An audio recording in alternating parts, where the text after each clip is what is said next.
I've got Debbie Thomas here, and we're just going to be having a little chat. So I'm just going to ignore these cameras right now and just talk a little bit with you. I mean, tell us about you. Like, what do you do? Where are you from? And so London, southeast London, Crystal Palace. Okay. I'm a mum, 2 boys, 18, well 19 now, and 15. And 15. So they're nearly on their way with their own lives. Okay. So I'm going through that, getting releasing process, I suppose, and getting my own life back again. Yeah. It's an interesting juggle when mom has to like spend all your time serving, and then you're letting go. You're letting go, yeah. And then you have to find yourself again, which as well. is cool, and I can't wait really. Okay. What else do I do? So I'm currently not working. Okay. I have ran 2 businesses since my 20s, both successful, but for reasons beyond what I could do, I couldn't process them anymore. Okay. So I had to let go of those, which has been pretty difficult for me. Okay.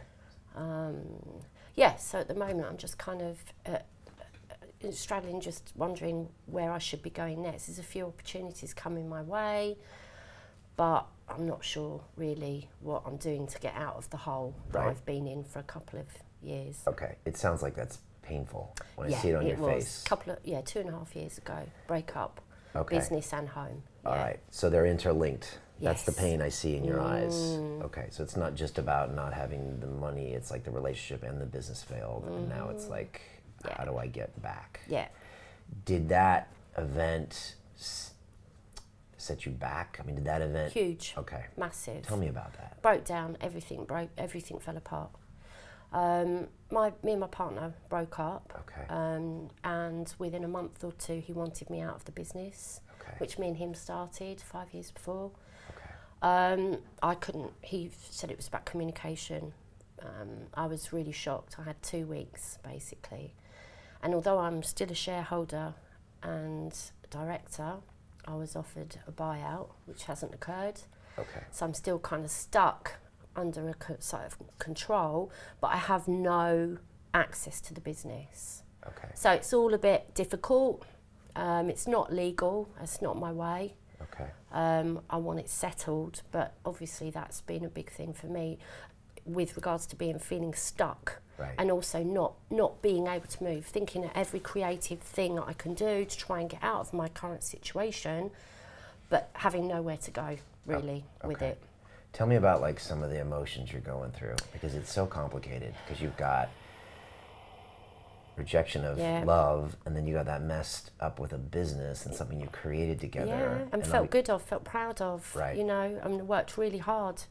10 out 12-hour days, bringing up 2 children at the same time. So it's part of your identity. From there, yes. And you're talking about the relationship or the business here? Both. Both.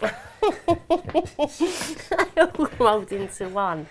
Right. But yeah, of course, it was my identity, and then to have that stripped away from me so quickly, I came crashing down big time. Did you ever come to terms with that, or did you do this stiff upper lip, I'm just going to move on? No, it's taken me 2 years. I think the last 6 months I've seen a massive jump and leap forward, which has been great, because I've really tried to work on to get myself back out of that, because fundamentally I'm a very positive person, but it's it knocked the sail out of my the wind out of my sails, should I say. And did you ever get to actually process that on the day? Could you talk to anyone about that stuff? I know. I mean, I was mute for 3 or 4 days. I couldn't even talk, literally, to anybody. And when I found out that I was being asked to move out of the business, the breakup was fine.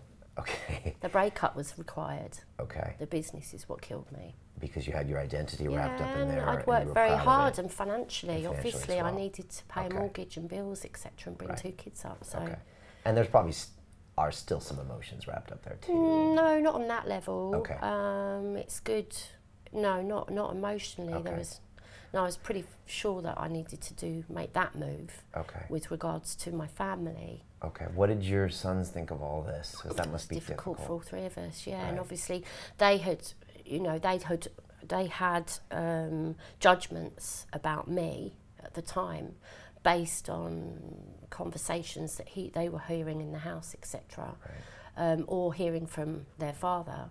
And obviously, to be fair, it took me we were all really relaxed 6 months after, but when it started when we realised that that was the way forward, obviously then I was up against people who, you know, trying to explain to my children that I was in an emotional state and that I needed to find a way to get out of the house. I wasn't leaving the house, I was in bed all day, you know, I crashed. Right. So you just shut down? Yeah, completely shut Mute down. for 3 days. So this Yeah, I really couldn't even affected talk you. when I got told that I couldn't, of course. And it wasn't necessarily the breakup, it was just taking your whole life and turning it upside down. Yeah, I had nothing. I didn't know what I had anymore. It was all being taken away with me. And I didn't know if I was going to have money to pay the bills. I didn't know if I could live in my house. And what made me realise was I hadn't really understood my whole estate and how I was financially set up, even the house, down to the ownership of the house, things like that. So often... It took me a good year and a half to kind of really sit down and look at where I was at and what did I want. Okay. I couldn't even think about what I wanted. How do you get out of that darkness?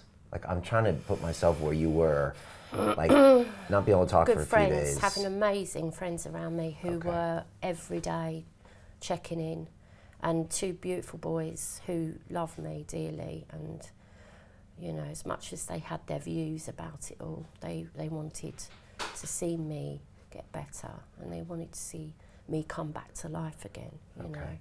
Were you ever able to kind of tell your ex how you felt and just like release it I've somehow? just started now. I've only just started. I think that's really important. I couldn't do it because I was never given a voice.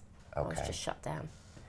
So did you shut yourself down No, too? I was shut down. Okay. Everything I said was shut down. Shut down, shut down. And you're still trying to do that? But now If you let's try something. If I was him right here, what would you tell him? Well, I mean, right like, now... Yeah, say I'm him. Right what would now, you say? I've got the strength and the... But what would you say? I would just say... Would you try You've it? screwed us up for 2.5 years unnecessarily. Absolutely unnecessarily. We could have all had good relationships and good friendships, and the whole thing's just a complete mess for no reason whatsoever. Okay. And tell me more. What else did I do to you if I was him? He's a bully, narcissist, very difficult to deal with. He was becoming very successful, and his ego got the better of him. And as much as I was his biggest champion, you know, we set the business up together based on the fact that, you know, I felt he could really do something with this. And then to just be treated like I wasn't involved at all, and it was all about him when I was running set the company up. I'm a businesswoman, so I know what I'm doing with business, but to then have everything taken away from me, yeah, I felt bad. Right. And he still doesn't know. I don't think he ever realises what he actually did to me or the kids, really, on an emotional level. I think he always thought it was like we were the enemies. Okay. And we were the ones who loved him and would power him and empower him. And it feels like, to me, like until you get that resolution, it's always going to hold you back. Yeah, well, he's having a baby now with somebody else, so it's been great for us because it's allowed us to disconnect. Yeah. And I know he's going to get on with his life now. So the control and the attachments. Yeah. And I know that's true, but I'm worried that you're not ready to get on with your life. I am. I know you are. I am. But if you look ready. Okay. But if you look I've been for 6 months trying to manifesting and working. What do I want to do? How am I going to approach it? But you know, there's still every day, like you were talking earlier. Every day is getting up, and it's having those positive goals. Yeah. Someone who's keeping an eye. What are you doing? This? Are you doing that? Somebody who I have to speak with, so that, you know, to make sure that I keep doing it, because I get stuck, and it's self-belief, isn't it? And fear of rejection, and fear of losing it all again. Right. Because that stuff, all that trauma from the last 2 years is stopping you from taking the action you need to do. Yeah, and I've had similar experiences in the past, you know, where there has been things taken away from me rather than losing them. And I think that's, that's obviously an ingrained pattern. I think I know I need to find a way to overcome that rather than being the victim to that. Yeah. It doesn't need to happen. No. I can stop that. It's about, I know it's setting my boundaries and... Yeah, and it doesn't serve you to continue playing the victim. No, and being accountable as well, you Yeah. know, like you said earlier, it's really important. Yeah. Well, I want to give you some steps to where we can get you to resist some of these daily actions and hold you accountable. But I also think it's important to purge that victim mentality in your head, because I know you know not to do that. But I think it's also easy to default back to the horrible way he treated you. I mean, I'm getting mad just listening to this whole mess up. And I'm sure, I know with 2 sons in the house, like my mom was a single mother, so she had 3 of us when my dad left. And like, I know she was struggling and she couldn't let us see. And bringing those 2 boys up in southeast London, you know, with everything that's going on. And you must have to be so strong sometimes. I'm mum and dad. I'm both now. Okay. I'm both. So how, I mean, that must be so difficult for you to do. It was. It's getting easier because I'm finding ways through it. And but the stronger I am now. Before, I could never have spoke to you about this without crying my eyes out. Okay, gotcha. So now to talk about it and actually find humour in it as well, finding a way. I would love it if we could make today kind of the last day you ever engage in any of that stuff, you know, and just like, that's why I was trying to say, like, if I was him and you could say the final things, it's just like, I kind of want you to say, look, this happened and it happened and it's actually made me stronger and it's taught me a lot about my own finances, to have control in the future, to set out agreements, to do all this stuff. But I'm no longer going to let it hold me back and be scared as I move forward. Yeah, that's like what I kind of want you to tell me that, and then if I saw you next week and I ask you, how are you doing? I don't want to hear about this guy, and I don't want to hear about that anymore. I want to hear about your beautiful future and all these plans, because you have a track record of being a capable businesswoman. You know you can do it, but if you look at the results, it's not happening. So the reason I like getting people here is because, and this happened to me in the past too, like I was like, it's not getting to where I want it to go, and I would say it's because of this. So London Real, you've been watching London Real for 8 years. In the day, it was just me alone in the studio. You saw those episodes. And I told myself that's what I wanted, because I didn't want to make a lot of money and I didn't want to sell out. But that wasn't true. I was lying to myself. I was too scared to step up my game because it was going to invite more criticism and more potential failure. So I told myself this whole story. So when Dan Pena first came in and said, is this all you're doing, Brian? I was like, you're some money guy and you're just greedy and you don't know what I'm trying to do. But I was lying to myself. And once he showed me that, I was like, wow, I've been holding myself back. And then I started going hard. So I just think for you, how can we end this today? How can you say to him, look, it's over. I'm thanking you. Can you thank him? Yeah, I learned a lot from you. You taught me a lot, and but you're getting on with your own life now, and you need to allow us to get on with our life. We're moving forward as we hope you move forward, and from now on, you know, we want to try and find good ways of having good relationships, but let each other go. Let go. And let's move on positively. Yeah, and I would even go harder and just say, I'm moving on. Yeah. And we're moving on. Yeah. Because if you don't move on, he'll never move on. No. And I still feel there's some reciprocation in there. Like, I hope we continue to have this discussion, but I think that's just going to get you in more trouble. No. It's, I think what it is I'm still trying to find half of the money of the business and half of my equity share and stuff like that. Yeah. We weren't married. It's stupid little things like that. And there's part of me in the last 3 months is thinking this is never going to happen. And I just have to let go. Yeah. But it's letting go of 25 years of me developing businesses and everything that the money that I've made, I've got to let it go. Yeah, or you're going to be talking about this for 25 years. Or I'm going to be talking years. about this for 25 years, and there's no way. I need to get on, but I think the realisation is letting the money go. Yeah, it is. It's crazy. And the money's wrapped up with a bunch of emotion and pain, and you might tell me I'm over it, but it's all wrapped up. It is wrapped up, and it's not even money, it's my kids' inheritance. it's my lifestyle at the moment. Yeah. How can I go back to absolutely nothing? Do I have to sell the house? You know, those kind of things where the security. Yeah. Security. It's real stuff, isn't it? Yeah. It's emotional stuff. It is. Yeah, but I think you just said it right there. It's like, I think you got to let it go. Let it go and just trust the universe that it's going to work its way around again. You know, and everything, positive intention I've got, you know, new doors are going to be opening up. I'm and telling they're you. already happening. I'm telling you. Being here is one of those. It is, and I mean, I being here, I think know, is a sign, and you're talking about it, and I think you said it exactly there. You've got to let it go. Yeah. And I think everybody knows the story. I've had it. Everyone's watching it. Where we hold on to something, and it actually it poisons us for the future. Yeah. And it's on paper. It's hard to walk away from those It's things. toxic for everyone else around you as well. I think you need to let it go. Yeah. Today. I do need to let it go today. And I mean, I always talk about this whole pay price to action thing, but you know, you could quantify what this is worth, and I'm sure it could be a lot of money. But the point is that you might never get it, and it could poison your life for the next 10 years, 10 months, even 10 minutes. It's not worth it. No. So I think it's time to write that off to zero. In the city, we call it a stop loss order.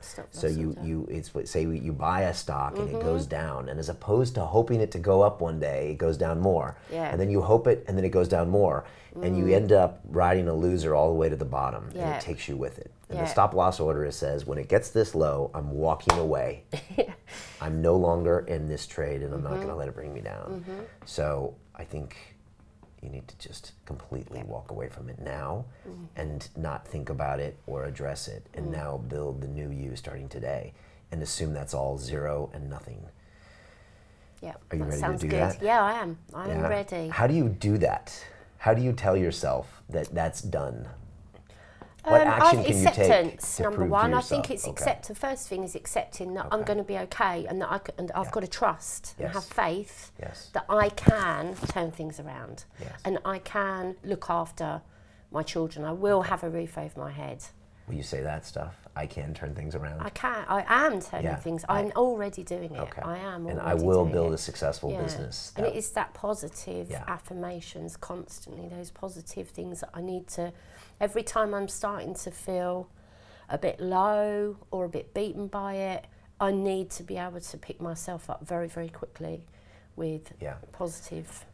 So first off, I think you need to send a message, either in written form or whatever, and telling him, I'm no longer interested in any of this stuff. Good luck. You can keep it, and I'm not going to be talking to you for a year at least.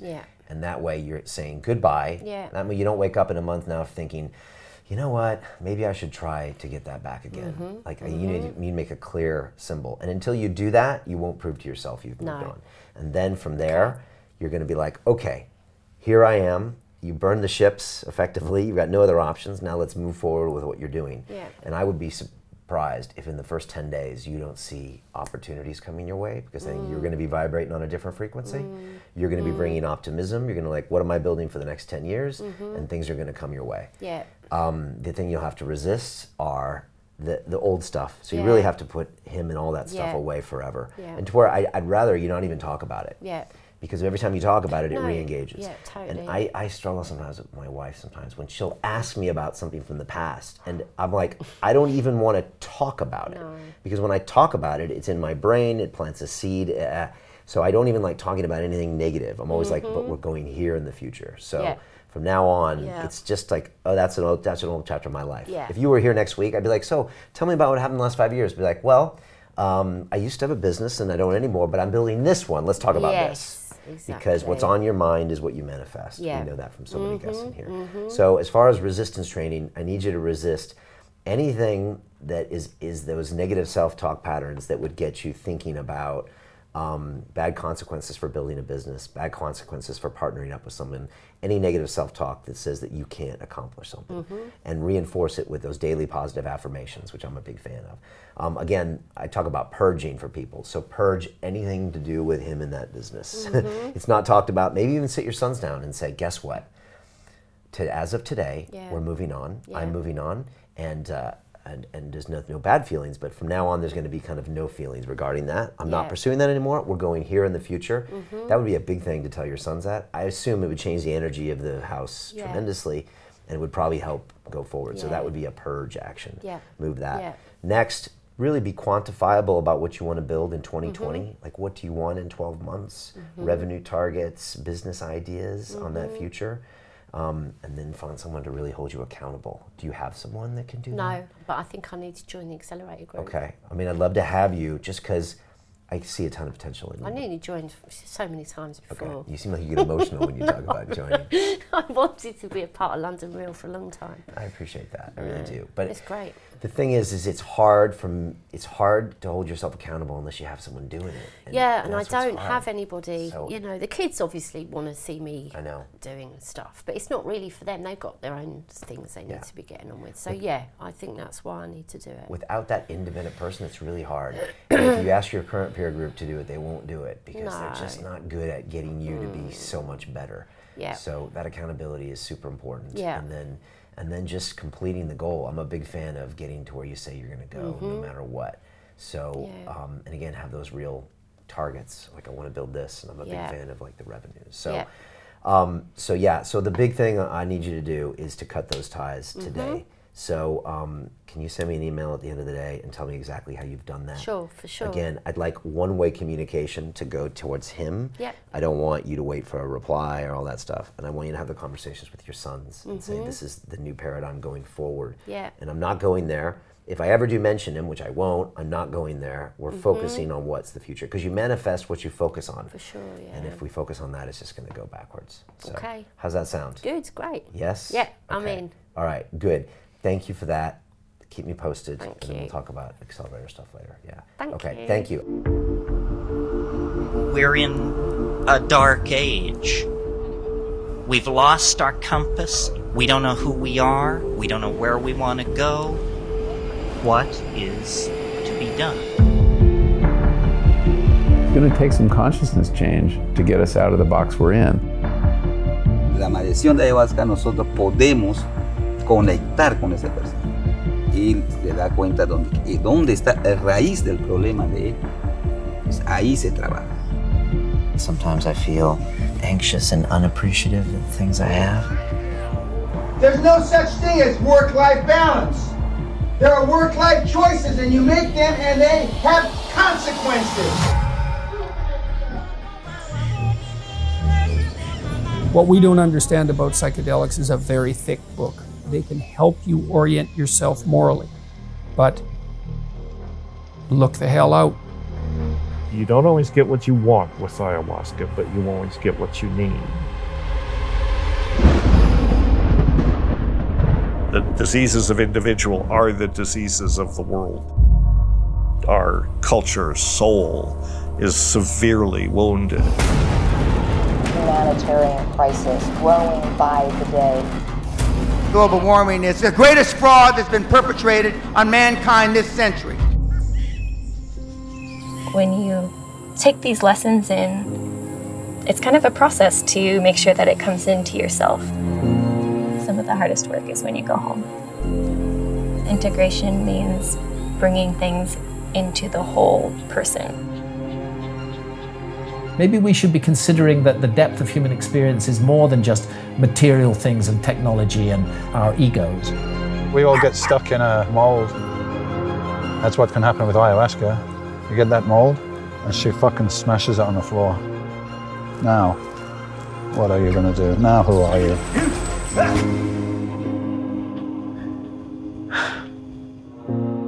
Heavens are collapsing. This is the time to change. If you want to raise human consciousness, there has never been a better time.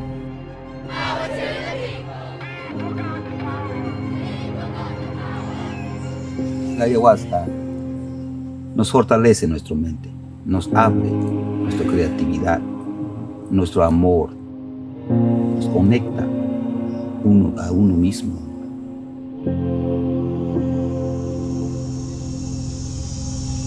Treno ayahuasca supai kuna chamuriri mushamu. Siji siji majiji poshamuriri.